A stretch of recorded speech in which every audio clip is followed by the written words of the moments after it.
Hello guys, ito po yung bagong recipe ni Mama, pastil. Chicken pastil. Sige nga be. Ito yung nakikita namin sa YouTube.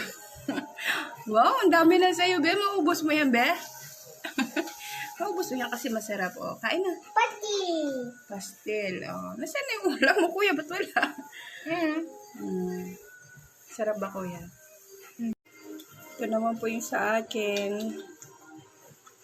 At meron din akong chili.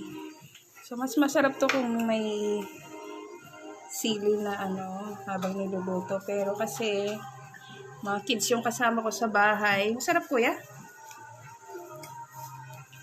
Kain na ka na, be. Kain na, eat ka na.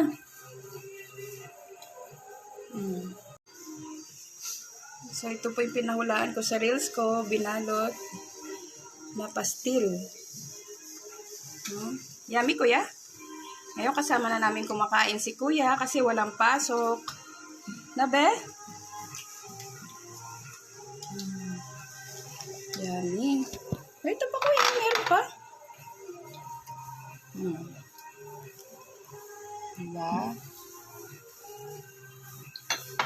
Kain na po tayo, guys.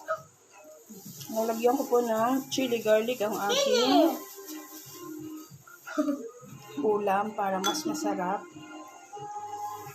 Kain na po tayo. So, hindi na po namin kailangan pumunta ng Divisoria o Quiapo para kumain ng pastil. Di ba kuya, tigti 10 pesos lang doon, no? Pero ang daming kumakain kasi masarap. So, masarap nga po talaga siya, guys.